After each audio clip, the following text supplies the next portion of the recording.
Assalamualaikum warahmatullahi wabarakatuh. Alhamdulillahi rabbil alamin, al-malikil haqqil mubin. Asyhadu an la ilaha illallah wahdahu la syarika lah, wa asyhadu anna Muhammadan abduhu wa rasuluh. Allahumma fasalli wa sallim wa barik ala nabiyyina wa habibina Muhammad wa ala alihi wa ashabihi wa azwajihi wa dzurriyyatihi wa man tabi'ahum bi ihsanin ila yaumiddin, amma ba'd. Jamaah rahimakumullah, mari sama-sama kita angkat syukur kepada Allah atas semua keadaan yang Allah perjalankan kepada kita semua. Pada siang hari ini Allah izinkan kita bisa melaksanakan ibadah salat zuhur, dan alhamdulillah kita lanjutkan dengan thalabul ilmi. Semoga semuanya diterima Allah Subhanahu wa taala. Lanjut dengan materi tafkir Islami, berpikir Islami. Kita akan bahas sekarang bab memahami niat dan perbuatan. Ini salah satu hal yang unik ya, yang diajarkan agama tentang memahami hidup. Itu adalah kita dipahamkan tentang bab niat dan perbuatan. Ini konsep niat murni dari Islam namanya. Di luar sana meskipun tidak persis, itu terjemahannya menjadi motif. Jadi ada niat, ada azm, ada iradah. Itu terjemahnya beda-beda. Kalau niat itu sebenarnya udah keputusan. Kalau azm itu keinginan kuat. Kalau iradah itu keinginan. Nah, yang punya hubungan dengan amal itu namanya niat. Kalau dia di fikih ya, di definisi fikih, niat itu qasdus syai'i muqtarinan bi fi'lihi. Menyengaja sesuatu bersamaan dengan perbuatannya. Kalau tidak bersamaan berarti namanya belum niat. Niat sholat pas takbir, bukan pas keluar dari kantor. Kalau dari kantor itu namanya iradah, keinginan. Kalau udah sampai di masjid namanya keinginan yang kuat, azm. Kalau sampai masjid belum tentu juga sholat, kan bisa nyender dulu. Terus ngantuk, nggak jadi sholat. Tapi begitu takbir, biasanya sholat lah, nggak sampai batal. Niat wudu ya pas basuh, bukan pas gini-gini itu. Niat haji ya pas sudah pakai ihram, bukan pas di rumah belum pakai ihram. Pas ihram itulah niat haji kan, karena sudah memulai pekerjaan haji di miqat. Khusus niat puasa jatuh tidak bersamaan dengan perbuatannya. Khusus itu. Dia jatuh sebelum perbuatannya. Kan niatnya di malam, perbuatannya pas subuh. Niatnya bukan pas bareng. Tentu ini bukan kita bahas ya. Ini kan bahasan fikih, kita bukan materi fikih. Kita memahami masalah motif dan niat. Ini menarik. Kita diajarkan oleh agama memahami motif. Gitu ya. Anggap aja terjemahnya motif ya, meskipun bisa tidak tepat. Jadi hadis Nabi ini ada dua yang menjadi dasar bab ini. Hadis Nabi, innamal a'malu binniyat wa innama likulli imri'in ma nawa. Artinya perbuatan itu tergantung niat. Nah, kalau para ulama tergantung niat itu gimana? Sahnya perbuatan tergantung niat, diterimanya perbuatan tergantung niat. Makanya niatnya harus benar dan ikhlas. Kayak niat sholat harus niat sholat, bukan dengan niat olahraga. Kan bedanya sholat sama olahraga di niat. Niatnya sholat duhur, apa niatnya sholat asar sekarang ini kan harus apa niat sholat sunnah. Gitu. Yang benar enggaknya di niat, terutama perbuatan yang mirip-mirip. Duhur, asar, isya kan mirip perbuatannya. Nah, subuh ya enggak mirip, tapi subuh mirip dengan yang sunnah. Yang maghrib agak enggak mirip itu. Dan lain-lain lah, itu nanti bab fikih. Sesungguhnya sahnya amal dengan niat dan sungguhnya diterimanya amal tergantung niat. Makanya harus ikhlas. Kalau enggak ikhlas niatnya tidak diterima. Gitu ya. Tapi ada satu berikutnya. Wa innama likulli imri'in ma nawa. Orang mendapatkan bagian dari yang diniatkan. Wa innama likulli imri'in ma nawa. Sesungguhnya bagi seseorang itu apa yang diniatkan. Terjemahnya simpel, orang mendapatkan bagian dari yang diniatkan. Engkau niatmu 100, maka insyaallah pahalamu 100, perbuatanmu 100. Bisa dibalik. Kalau ada perbuatan kok 20%, berarti niatnya 20%.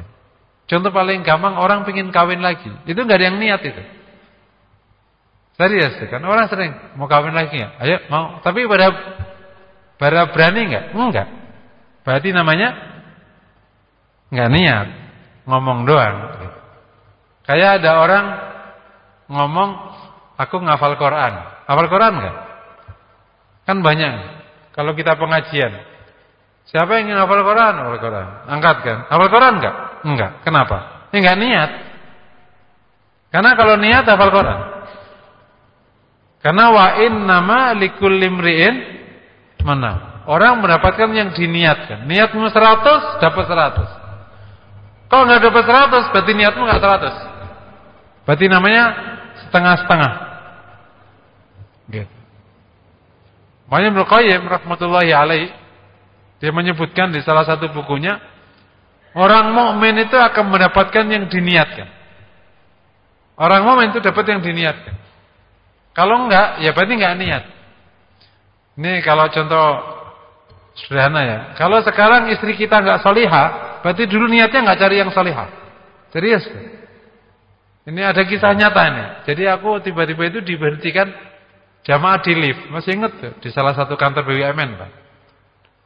Pas di lift, Ustaz bisa tanya sebentar enggak? Boleh enggak seorang laki-laki menceraikan istrinya? Ilah, enggak boleh. Ya harus dulu dilihat dulu, sembarangan aja loh. Kenapa? Gini ya ceritanya ini. Gini. Saya itu dulu itu ketemu istriku sekarang itu dulu di pub, di tempat minum. Aku tertarik sama dia. Nah, menurut aku udah komit, aku enggak mau pacaran, aku mau yang langsung lah. Ta'aruf, langsung nikah gitu. Tapi ta'arufnya tapi di tempat minum. Ya biarnya namanya orang cerita.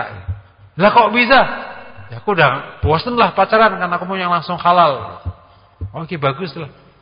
Terus akhirnya kita nikah, tapi aku bilang, lo kalau mau nikah sama gua harus hijaban.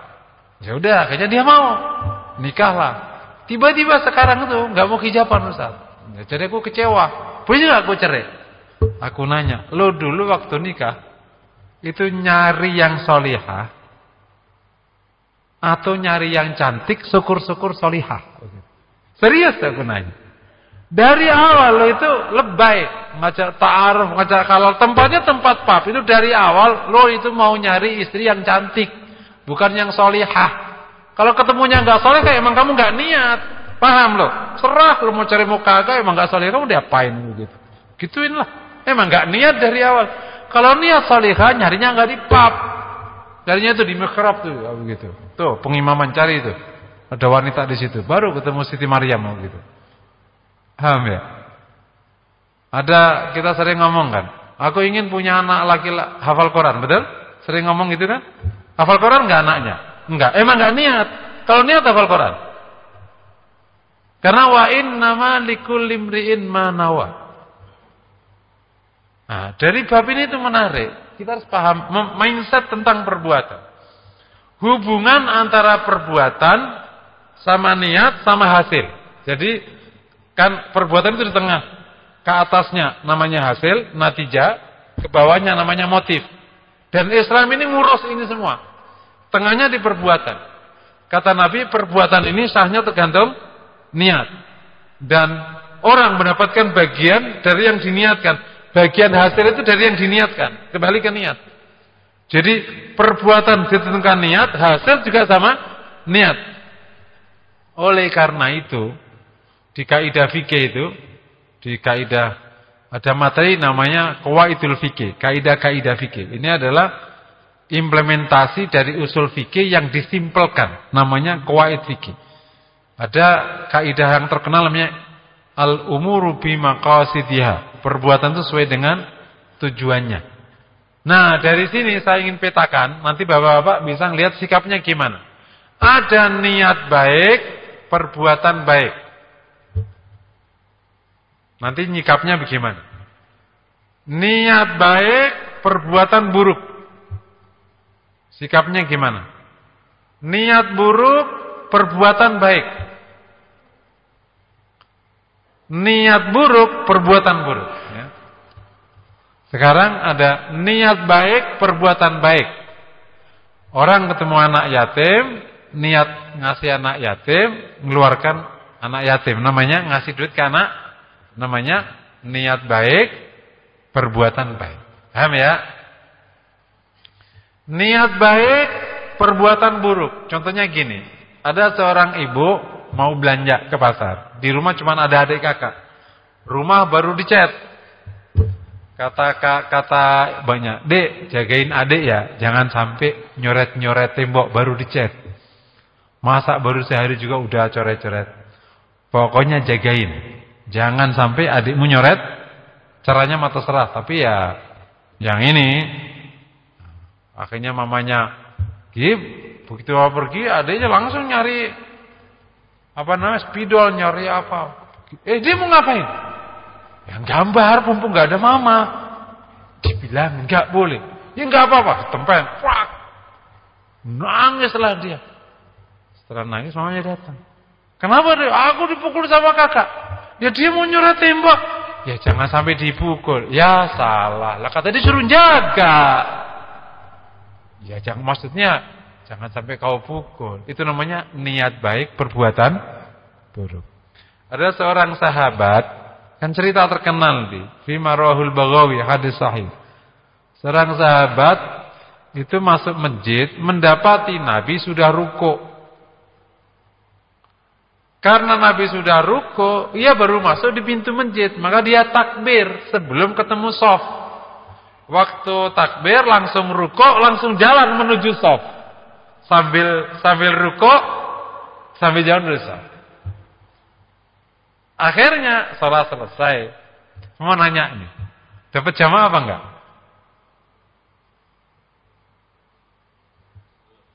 Dapat jamaah antum ini tebak. Ini sahabat. Ada hadis loh, man wajadar ruku wajadar rakaat. Yang ketemu rukuknya imam dapat rakaat. Itu ketemu rukuknya imam, tapi rukuknya di jalan dia. Allahu akbar ruku. Tapi ketemu rukuk enggak dia? Ketemu rukuk.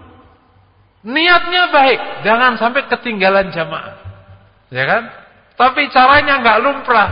Di mana-mana ya rukuk ya udah di shaf baru rukuk. Ini enggak, rukuk dulu baru nyari shaf. Niatnya baik, prosedurnya enggak lumrah. Apa kata Nabi begitu selesai? Tentu Nabi wahyu ya. Kan Nabi enggak tahu di belakang. Tapi kan Nabi dapat wahyu. Kata Nabi, "Zadakallahu khirsan wala ta'ud." Semoga Allah menambahi semangatmu sholat jamaah, tapi jangan diulangi yang tadi. Sekarang mau nanya ke antum. Sabda Nabi ini begitu ditetapkan ke hukumnya. Sholatnya sahabat tadi sah apa enggak? Sah, apa enggak? Coba yang ngomong sah angkat tangan. Serius ini. Saya ingin memastikan ini cara Nabi ngelola sahabat itu. Kalau disebut sah, kenapa enggak boleh model sholat kayak tadi diulangi untuk hari berikutnya? Paham? Kalau dianggap itu sah. Berarti kalau sah, ya udah boleh dong. Yang model kayak gitu bisa menjadi model untuk ketemu sholat jamaah. Tapi kalau dianggap itu tidak sah, kenapa Nabi katakan tidak sah? Ya, kalau sah, kenapa besoknya jangan diulangi yang kayak gitu? Tapi kalau kita sebut tidak sah, kenapa Nabi nggak nyuruh dia ngulangin salat? Kan nggak disuruh ngulangin. Jadi salatnya yang tadi diakui, tapi besok jangan gitu lagi. Keren nggak? Makanya Nabi itu menyelesaikan sahabat, nggak selalu pendekatannya hukum murni. Ini namanya memahami motif, memperbaiki perbuatannya. Mengambil motifnya, dihargai motifnya. Sekarang mau nanya nih. Ada bapak kan jadi suami ya, punya tetangga, suaminya lagi meninggal. Punya niat baik. Kasihan ya, anak banyak. Terus setiap sore pulang dari kantor, lo bawain bakso ke anaknya. Motifnya baik, betul nggak? Nggak usah senyum-senyum itu. Bu, ini bu untuk anak-anak. Iya, makasih mas. Kira-kira istrimu mencak-mencak nggak kalau begini nih? Hah? Mencak-mencak nggak? Timbullah konflik. Aku itu niat baik. Curiga mulu. Mana ada curiga? Lo ngapain bakso ke situ mulu? Ngerti nggak tuh? Jadi tidak semua niat baik itu implementasinya itu baik. Bisa ada niat baik, mestinya buruk. Nah itu nanti sikapnya kayak apa? Nah berikutnya nih yang lebih berisiko. Niat baik, niat buruk, tapi perbuatannya baik. Nyikapnya gimana coba? Dari awal itu, lo mau nolong wanita ini atau mau nyelingkuhi? Itu kan tipis-tipis, ngerti nggak tuh? Dulu yang punya kayak gini tuh orang munafik.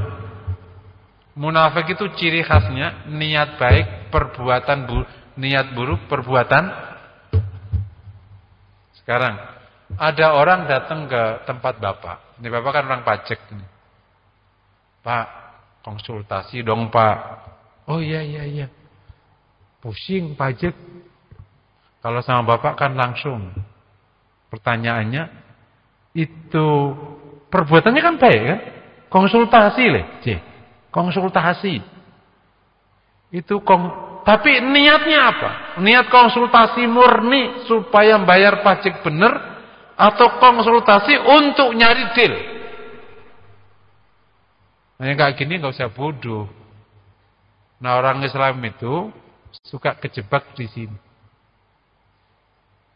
Ada orang baik aja, pakai baju lugu, pakai baik aja.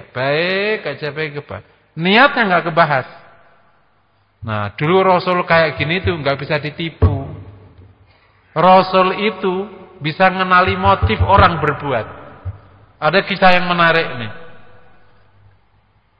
Pernah kan ada kisah Sofwan itu datang ke Rasulullah pada waktu habis tawanan perang Uhud, perang Badar. Kan saudaranya ditawan. Datang dia. Datanglah ketemu Rasul, diterima Rasul di masjid. Kata Nabi, "Ma wara'aka ya Sofwan." Kamu ada maksud apa? Aku ingin nengok saudaraku. Baik enggak niat begini? Omongan gini baik enggak? Tapi Rasul bisa ditipu? Enggak bisa. Kata Rasulullah, "Kenapa pedangmu terhunus?" Tahu? Kan kalau niat baik, itu pedangnya sarungkan. Ini pedangnya udah kebuka. Kata, "Kenapa pedangmu terhunus?" "Oh ya Rasulullah, ini hanya jaga-jaga aku." Masih belum ngaku nih. Apa yang kau lakukan ketika engkau bertemu temanmu di salah satu pojok di gunung? Kau telah berbuat. Itu kesepakatan bunuh Nabi sekarang itu. Langsung kicep lah. Jadi Nabi mengenali motif orang ini. Dia datang dengan cara baik, tapi motifnya buruk. Dan seterusnya. Kenali motif orang. Jangan kejebak. Nanti kita bahas sebenarnya niat buruk, motif buruk, perbuatan baik. Yang terakhir, niat buruk, perbuatan buruk. Gampang, kayak orang nggak beriman. Ya datang perang, kelar. Memang macam-macam. Nah, kepada yang niat baik, perbuatan baik, maka hargai motifnya, dukung perbuatannya. Itu yang paling top. Kita harus full support. Yang niat baik, perbuatan buruk, hargai niatnya, perbaiki perbuatannya. Jadi harus kata tadi, Rasul mengapresiasi niat baiknya sahabat yang mau sholat jamaah. perbuatannya diperbaiki. Antum ketemu pegawai, saking semangatnya, saking semuanya bikin laporan, malah keliru-liru. Jangan dimarahi. Bodoh enggak. Oh iya, top Mbak, bagus Mbak, luar biasa, setuju. Cuman ya harus hati-hati lah, biar malah enggak keliru-liru. Bisa dipahami ya? Gitu. Antum mungkin punya anak, saking semangatnya belajar sampai enggak tidur, akhirnya malah sakit. Kita gimana? Ngawur sih lo, belajar pakai belajar sakit, bikin repot aja. Enggak, pasti patah. Kayak tadi, dia punya niat jagain tembok, tapi caranya nempelin adiknya. Hargai motifnya, tapi perbaiki. Itulah sunnah Nabi Sallallahu Alaihi Wasallam. Zatakallahu khirsan wala ta'ud. Itu sikap yang luar biasa, mengapresiasi niatnya, memperbaiki perbuatan. Maka nanti kenali perbuatan-perbuatan salah itu motifnya apa. Dan ketemu sahabat-sahabat banyak sekali. Ada seorang sahabat lagi yang sedang berbincang pada waktu sholat. Itu motifnya baik. Ini riwayat dari Hakim Ibn Hizam. Pas sholat, ia dapati seorang sahabat itu bersin. Ya menurut dia, ya diucapin, yarhamukallah. Gitu pas sholat. Karena ngomong yarhamukallah, sahabat-sahabat yang lain lihatin dia. Karena dilihatin, dia malah ngomong, ia mengatakan, "Biya bi anta wa ummi, lima datang duruna ilayya hakada." Kenapa kau lihat aku kayak gitu? Jadi malah tambah ngomong. Akhirnya sahabat-sahabat menepukkan tangannya ke pahanya, mendiamkan. Hanya diam. Begitu sholat selesai, kata Hakim, "Wallahi ma darabani wala kaharani wala syatam." Demi Allah, Nabi tidak memukulku, tidak membenciku, tidak membentakku. Illa annahu qal, "Inna hadhihi shalah la tasruhu li syai'in min kalamin nas. Innaha litakbiri wa inna litasbihi wat takbiri was shalah." Wal qira'ati wal qira'ah. Inna litasbihi wal qira'ah, inna litasbihi ya betul, litasbihi litakbiri wa tasbihi wal qira'ah. Kata Rasulullah, ini sholat, tidak boleh ada omongan orang. Ini hanya untuk tasbih, zikir, dan baca Quran. Selesai.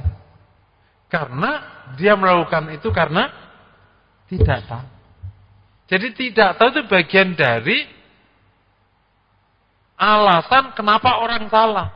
Jadi ya dikasih tahu, bukan ditangkap. Aku sering ngomong ke penegak hukum. Kalau ada orang nggak tahu, aja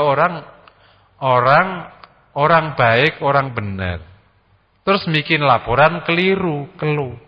Laporan keliru kan korupsi kan? Keliru. Terus lo tangkap, zalim nggak? Serius tuh? Ya dikasih tahu. Ya kan kita nggak kenal, makanya kenali motif. Jadi jangan waweh semangat. Jadi makanya kalau tidak menggambarkan substansi, itu memang akan riuh di dalam penegakan. Makanya jadi nggak tegak-tegak. Makanya perlu diperbaiki semua prosedurnya itu. Orang justru nggak tahu kok. Nah, salah satu yang menarik itu, undang-undang itu diundangkan dengan asumsi tahu. Lah ini perlu digugat itu. Nah, gimana asumsi tahu? 250 juta tahu undang-undang. Nah, gimana caranya? Aneh-aneh aja kadang bikin undang-undang. Serius tuh. Asumsinya tahu. Nah, tahu dari mana? Ente nggak pernah ngiklanin, nggak pernah masukin koran, nggak pernah bahas di ini, nggak pernah diomongin, terus tiba-tiba tahu. Nggak ada. Dan macam-macam. Kayak gini ini perlu memahami ini kalau cara berpikir. Sehingga nanti kalau bernegara juga benar karena cara berpikirnya benar. Gitu. Dan seterusnya. Kalau di agama itu asumsi orang itu nggak tahu, bukan tahu, jangan dibalik malahan. Kita kebalik-balik. Asumsi orang tahu, asumsi orang itu nggak tahu, baru tahu kalau dikasih tahu, itu hukum dasarnya. Itu yang benar cara berpikirnya. Sama dengan gini, asumsi orang itu benar, baru salah kalau kebukti salah, bukan dibalik. Asumsi orang salah baru terbukti benar kalau ada benernya. Dan lain-lain lah seterusnya. Itu cara-cara berpikir itu. Itu mau logika murni. Belajar filsafat biasa juga orang paham. Itu ilmu logika murni. Dan kita diajari sama agama itu logika yang sangat kuat karena berdasarkan Quran sama Sunnah kan. Gitu. Sama dengan asumsi orang itu baik. pada dasarnya orang itu baik. Itu Islam itu menarik. Baru disebut buruk kalau ada bukti buruk. Jadi perlakuannya pasti baik, bukan dibalik. Makanya ketika kita bicara tentang apa indeks yang paling benar menentukan penegak hukum, jumlah tangkapan atau jumlah yang tidak ditangkap? Kebalik, karena itu asumsi yang keliru. Semakin banyak tangkapan semakin baik. Ya enggak. Balik-balik dunia. Semakin gak ada yang ditangkap berarti semakin benar, berarti masyarakat benar. Loh tapi kan berarti ada kong kali kong, berarti mindsetnya dari awal keliru. Bernegara mau ngerusak semua dari awal. Salah motif namanya. Diperbaiki motifnya. Dan lain-lain lah. Sama dengan orang kesehatan. Indikasi yang terbaik itu banyak orang masuk rumah sakit atau rumah sakit kosong. Loh, cara berpikir ini berdampak ke penetapan hukum. Kalau semakin banyak rumah sakit yang penuh berarti semakin baik, ya berarti memang kau bikin aja penyakit setiap hari. Jadilah akhirnya udah yang diurus ya sakit. Bukan bagaimana mengantisipasi, wong. Karena indikasinya jumlah pasien yang ditanami. Ini cara berpikir yang kacau membuat keputusan juga kacau. Ini dan logika ini itu ilmu universal. Nah, kita bersyukur pada Allah karena dibimbing sama Quran Sunnah membangun logika itu. Itu kelebihannya kalau logika di Islam itu. Ini kan logikanya ilmu umum, ilmu filsafat sebenarnya. Tapi di Islam ada panduan Quran Sunnah. Jadi plek kalau nanti ada benturan, ketemu kayak misalnya sedikit keluar dari tema. Kalau orang yang suka belajar stoikisme ya, sekarang kan lagi booming tuh. Pernah dengar nggak stoikisme? Atau dibaca stoicism, menikmati penderitaan. Cocoklah untuk anak-anak muda yang belum dapat kerjaan. Ini asalnya kan seorang budak digebukin di zaman Yunani, terus menemukan sudut pandang tentang penderitaannya, akhirnya dia lebih bahagia tentang penderitaannya, dan akhirnya dikembangkan jadi filsafat stoicism. Filsafat stoicism itu kalau tidak diukur sama agama, itu menjadi fatalis. Nah, agama lah meletakkan sampai batas ini stoikisme itu oke. Saya batas ini nggak bisa. Agama lah yang mau. Jadi agama itu luar biasa karena datang dari Allah yang maha benar, luar biasa. Kita bersyukur dibimbing sama agama. Cuman ya karena kita beragamanya tata cara ya kayak gini nggak mangkut di otak. Beragama kan tata cara itu doang. Otak nggak diurus, mindset nggak diurus, sikap mental nggak diurus. Gimana dari? Inputnya dari mana? Ya dari budaya akhirnya masing-masing. Tapi kalau orang jeli, oh ini keliru nih. Ini mindsetnya keliru nih, nggak cocok sama agama. Gitu. Dan sebenarnya bisa diajak berdebat. Urusan bernegara ini kan urusan bisa disepakati. Enggak bukan ayat Quran sama Sunnah kan yang bau gimana? Asal semua punya motif yang baik lah. Kalau motifnya buruk ya beda lagi urusannya. Udah datang untuk ngerok ya beda lagi. Oh motif buruk ya kita jaga. Oh motifmu buruk kok. Lain kalau motifnya baik. Itu ketemu baik. Setiap motif baik akan ketemu cara baik. Itu rumusannya. Kenapa coba? Wa innama likulli imri'in ma nawa. Kenapa enggak ketemu cara baik? Motifmu enggak baik pasti. Kenapa di Jakarta itu gang sempit selalu bisa dijadiin jalan memasukkan mobil ke garasinya masing-masing di Jakarta itu? Ayo. Kalau antum ke Jakarta Utara, Kampung Bawang, kamu di Jakarta Utara enggak di sini? Enggak ada ya. Atau yang kampung-kampung sempit lah. Kenapa mobil-mobil itu bisa masuk gang sempit? Selalu ada cara untuk membuat mobil itu bisa masuk. Salah satu cara adalah sanggup mobilnya lecet. Itu cara. Loh serius. Orang yang tahu gang sempit itu mobilnya lecet nggak kenapa-kenapa. Saya kemarin itu dosen istri saya itu rumahnya sempit. Ya dimasukin aja. Mau gasruk juga nggak apa-apa. Nggak apa-apa. Ya masukin aja. Karena bagi dia harga lecet itu masih lebih murah daripada pindah rumah. Nah, dihitung ada lecet aja lah. Nanti per tahun paling 2 juta dah lecet kelar. Nah. Tapi nggak ngurangi kebahagiaan, lecet aja nggak apa-apa. Daripada tengkar sama anak muda yang nongkrong bawa motor kayak gitu. Itu cara, selalu ketemu cara kan? Gitu. Kalau jadi wa innama likulli imri'in ma nawa. Ya, yang berikutnya kalau ketemu motif buruk, perbuatan baik, ini yang harus waspada. Nah, dari mana ketahui motifnya buruk? Itulah makanya kita harus punya hati, supaya nanti punya basirah. Kalau Allah, kalau Rasul dikasih wahyu.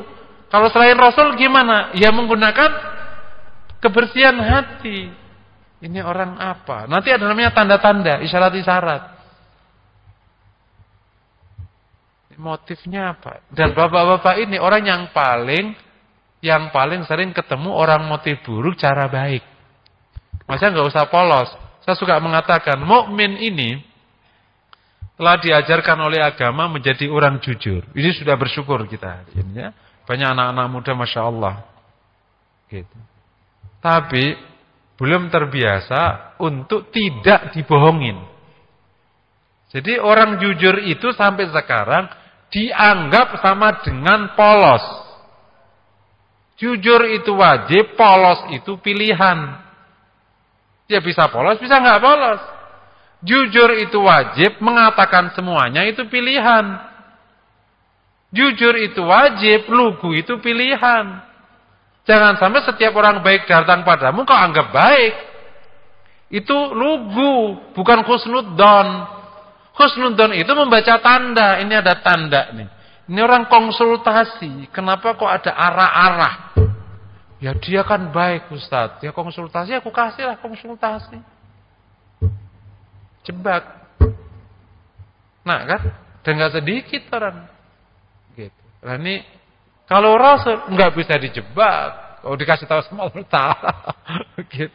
Kan beberapa kali orang Yahudi menjebak Nabi kan, berapa kali? Oh, nggak bisa. Datang dengan motif buruk, ketemu Nabi, ketahuan motif buruknya. Yang tadi contohnya Sofwan tadi, dan lain-lain lah. Nanti kisahnya banyak. Jadi kalau ada orang perbuatan baik, kok motifnya buruk, maka waspada. Kemana nih arahnya? Jadi kalau ibu-ibu gitu, suami kok mulai sering ngasih duitnya, apa nih motifnya? Serius dia. Kalau dihukum di kebudayaan rumah tangga, ibu-ibu ada nggak ibu-ibu? Tak tahu Bu. Suami itu kalau justru detail, sering memperbaiki istri gitu ya, bahkan cenderung marah, itu suami bener, gitu Bu. Tapi kalau suaminya nggak bener, itu justru baik, sayang, nggak pernah ngeritik, membiarkan, itu pasti dia sedang bermain. Cuman istri pada goblok, sorry. Suka digituin. Ini yang ngomong kayak gini psikolog. Jadi laki yang bener itu justru normal. Ya kalau salah ya dia marah. Kalau istrinya nggak benar ya dilurusin. Normal sih, nggak ada acting. Tapi kalau kok baik banget gitu. Itu malah hati-hati Bu. Ini sedang bermain apa dia? Gitu Bu. Gitu. Atau sebaliknya antum juga kayak gitu. Ini kenapa dia? Gitu. Bosku kok baik banget. Ini ada apa ini? Paham ya? Jadi jangan lugu banget karena ada perbuatan baik motif buruk. Itu dulu yang ngerjain dulu orang munafik. Selalu ada di sini posisinya. Dan orang munafik itu berulang kali ingin jebak Rasulullah. Berulang kali. Enggak bisa. Rasul kenali mereka. Mohon maaf, Yahudi juga suka main di sini. Menutupi motif lewat cover-cover indah. Nah, banyak muslim kejebak-jebak di sini. Kita bisa belajar dari orang-orang sebelum kita. Ya, terakhir yang kejadian di Qatar itu. Jadi, ini rumus. Kalau ada orang, saya mau tanya sama antum nih. Kan ini ilmu berpikir ya. Kalau ada pendusta, ini tukang dusta. Terus ngomong bahwa saya hari ini jujur. Itu dusta apa jujur?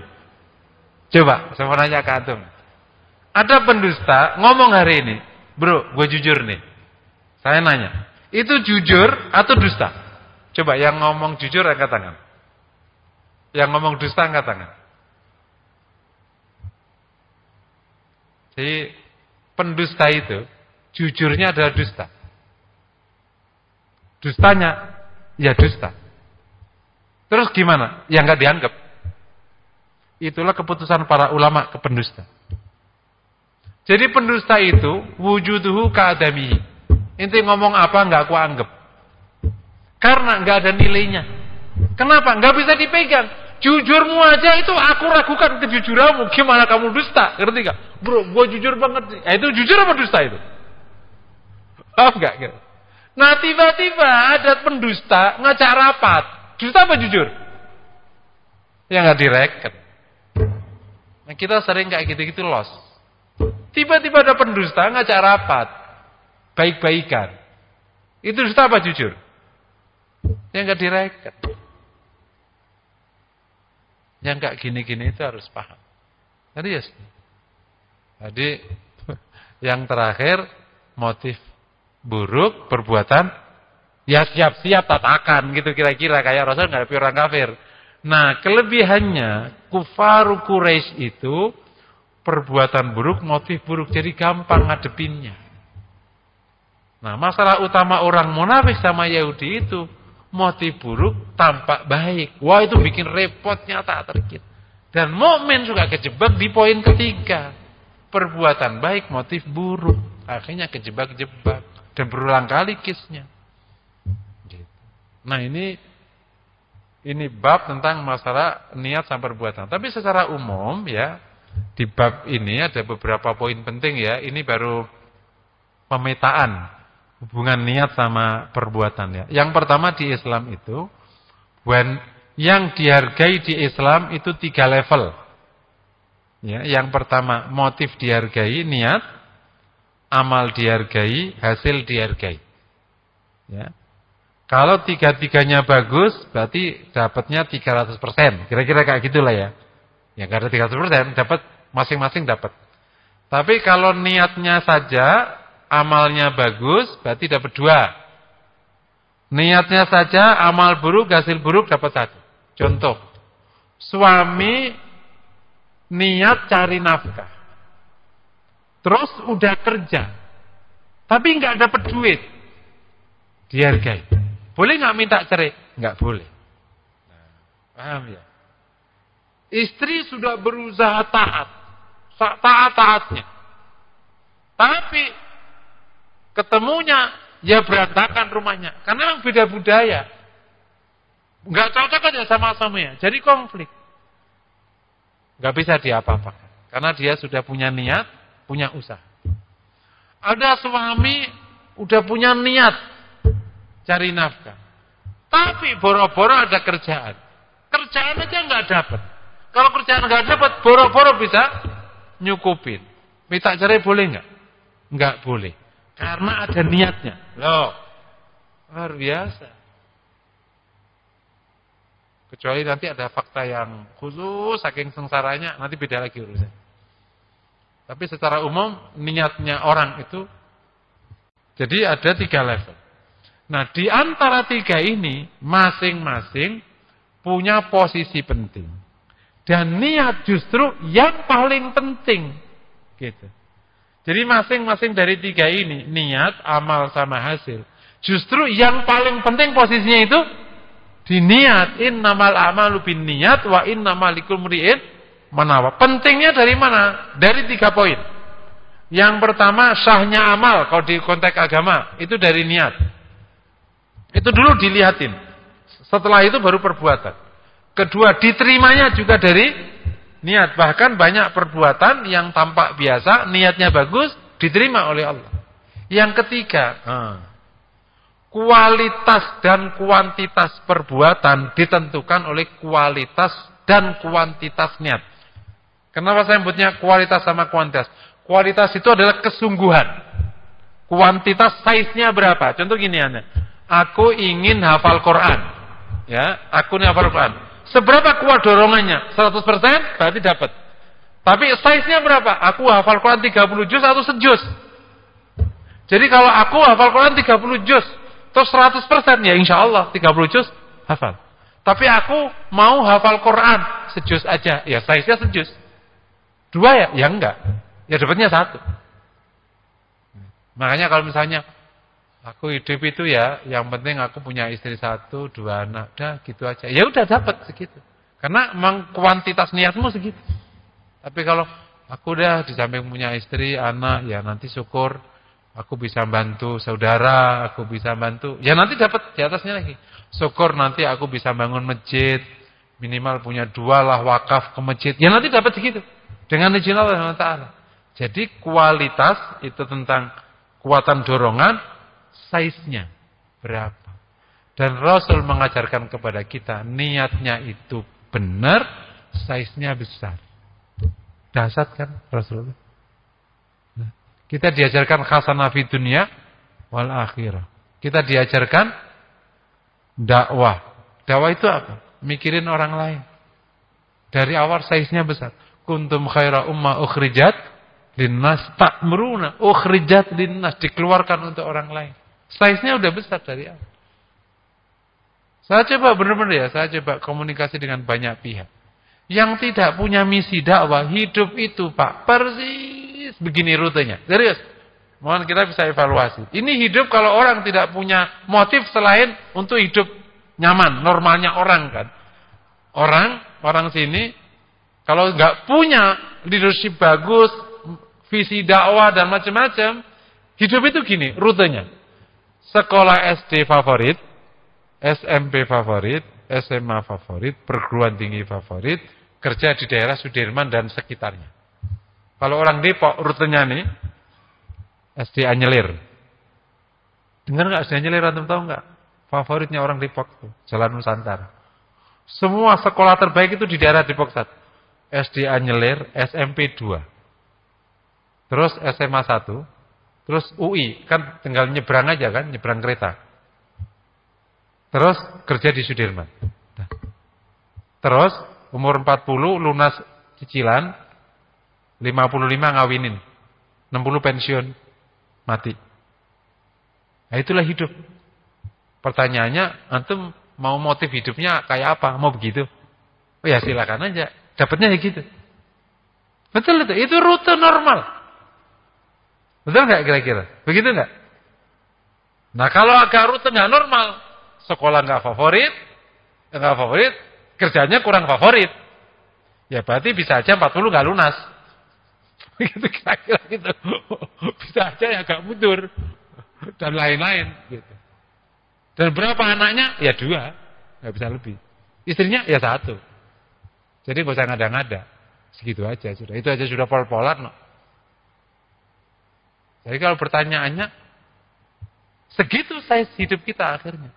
Itu berawal bukan kapasitas otak, berawal dari size motif. Dulu motifnya apa dulu waktu awal memulai itu dulu. Nah, jadi niat itu luar biasa pentingnya karena kebenaran kesohihan sahnya amal, diterimanya amal juga kualitas dan kuantitas amal ternyata dari motif.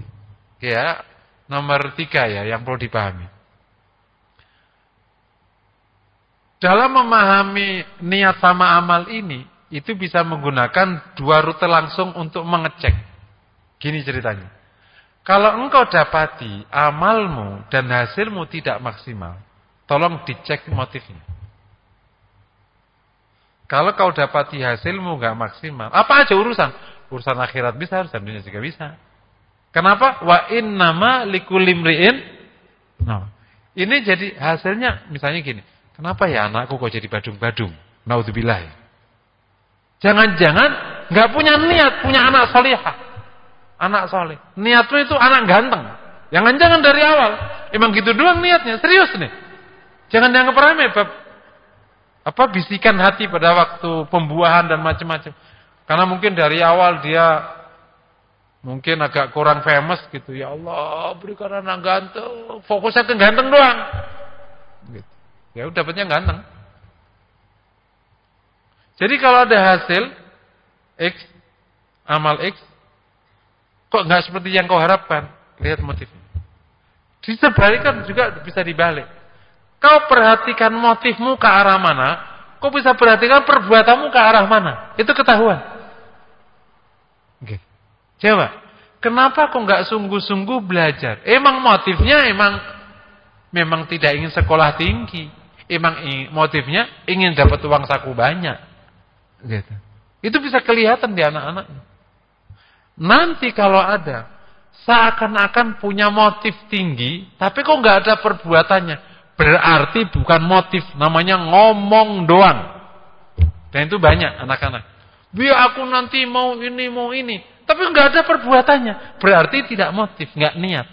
Berarti baru keinginan, apalagi baru wacana.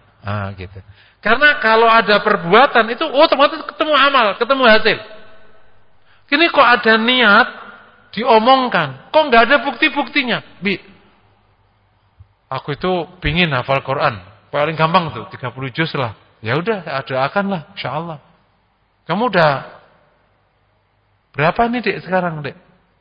Baru mulai 1 juz, ya udah doain. Kira-kira tamatnya kapan? 3 tahun lah, doain. Setahun ditanya, udah berapa? Belum. Lah kok belum? Tahu di pondok ini ribet. Ingat ya, niat itu mengesampingkan alasan. Kok ada alasan? Emang nggak niat. Sesimpel itu cara berpikir. Sesimpel itu. Jadi kalau ada orang gini, sorry Ma, aku nggak bisa pulang cepat. Kenapa emang? Bukan kata teman-teman pulang cepat. Ya macet, ya ribet lah pulang cepat. Jadi aku kalau pulang jam 11 ya. Kata istri nggak percaya. Paham nggak? Karena nggak niat. Kalau niat pasti bisa jam 6 nyampe. Kenapa? Aku tahu. Banyak alasan menunjukkan ada yang kau simpan. Berarti kau tidak niat pulang cepat. Ya apa niatnya? Ya nggak ngerti ya, diterusuri gitu. Jadi ketika orang munafik datang waktu perang Tabuk nyebutin ini itu ya Nabi ya diabaikan. Udah nggak percaya. Karena orang benar itu nggak akan keluar alasan. Itu yang Ka'ab bin Malik itu, paham? Ka'ab bin Malik mengatakan, ya Rasulullah, aku ada orang yang paling pandai bicara di tengah sahabat ini. Kalau aku mengatakan padamu, pastilah kau percaya tentang alasanku. Tapi aku tidak mau melakukannya karena Allah tahu tentang aku. Jadi aku serahkan kepada Allah. Udah gak nyebutin alasan, gak ada gunanya. Gitu. Karena kalau punya niat bagus, alasan itu gak ada. Kenapa timbul alasan? Emang gak niat. Ada seorang laki-laki umur 30, kenapa bang gak nikah? Tahu gak punya duit? Gak niat. Kalau niat itu, gak ada alasan gak punya duit. Nikah yang menikah aja, betul gak kira-kira? Ya itu buktinya ada orang-orang kiri pada nikah. Jadi ini bab tentang niat bisa double track. Kau telusuri niat untuk memastikan perbuatannya ke arah mana. Demikian juga dari hasil dan perbuatan kau bisa telusuri niatnya sebenarnya ada di mana. Nah, cara pandang ini insyaallah bisa membantu menyelesaikan hubungan antara perbuatan sama hasil karena kita sisir langsung dari niat. Mungkin demikian yang dapat saya sampaikan. Assalamualaikum warahmatullahi wabarakatuh.